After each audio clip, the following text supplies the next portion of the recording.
السلام علیکم ویورز، ایک بہت ہی مشہور کہاوت ہے۔ کہتے ہیں کہ پانچوں انگلیاں برابر نہیں ہوتی۔ دنیا میں ہر طرح کے لوگ پائے جاتے ہیں، لیکن کبھی کبھی کسی پر حد سے زیادہ اعتبار کرنے کی قیمت اتنی بھاری ہوتی ہے کہ انسان کی پوری زندگی ایک ڈراؤنا خواب بن جاتی ہے۔ آج ایک ایسی سچی کہانی آپ کے سامنے لائی ہوں جسے سن کر آپ کا دل دہل جائے گا، لیکن ساتھ ہی یہ کہانی ہمیں بہت کچھ سوچنے پر مجبور بھی کرے گی۔ یہ کہانی شروع ہوتی ہے سال 2003 میں آسٹریلیا سے، جہاں فرانس سے تعلق رکھنے والی ایک خاتون کی ملاقات ہوتی ہے ایک پاکستانی مرد سے۔ محبت، اعتبار اور ایک خوشحال زندگی کے خواب سجائے دونوں شادی کر لیتے ہیں۔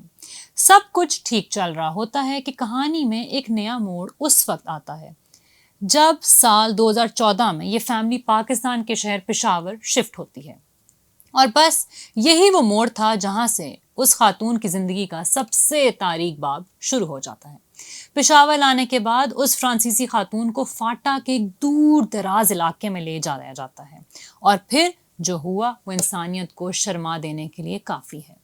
پچھلے 12 سالوں سے، جی ہاں ویور، زندگی کے طویل 12 سال اس غیر ملکی خاتون کو ایک ایسے اندھیرے کمرے میں قید رکھا گیا جہاں زندگی کی کوئی بنیادی سہولت موجود نہیں تھی۔ نہ صرف قید، بلکہ اس کے جسم پر وحشانہ تشدد کے گہرے نشانات بھی پائے گئے، جو اس بات کی گواہی دے رہے تھے کہ اس پر کیا قیامت گزری ہوگی۔ اس دوران اس خاتون کے 5 بچے ہوئے، جن میں سے ایک بچہ معذور بھی ہے۔ ظلم کی انتہا دیکھیے کہ ان معصوم بچوں کو کبھی اسکول کی شکل تک نہیں دیکھنے دی گئی، انہیں تعلیم کے بنیادی حق سے محروم رکھا گیا۔ لیکن کہتے ہیں نا کہ ظلم کی رات جتنی بھی طویل ہو، صبح ضرور ہوتی ہے۔ اس اندھیرے سے نکلنے کا راستہ ان کے اپنے بڑے بیٹے نے بنایا۔ اس بہادر بچے نے کسی طرح گھر سے چھپ کر پولیس کو اطلاع دی۔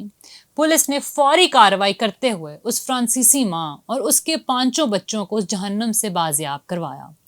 اب فرانسیسی سفارت خانہ حرکت میں آ چکا ہے، اور وہ اس خاتون اور بچوں کی بحفاظت فرانس واپسی کو یقینی بنا رہا ہے۔ اس پوری کہانی کو دیکھ کر 2 باتیں کھل کر سامنے آتی ہیں۔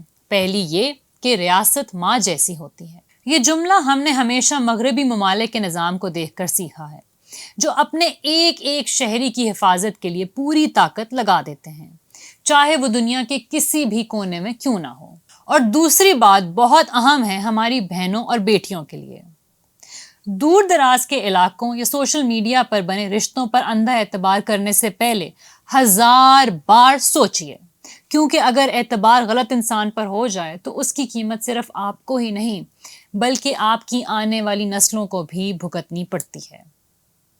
آپ کا اس واقعے کے بارے میں کیا کہنا ہے؟ کامنٹس میں اپنی رائے ضرور دیجیے گا۔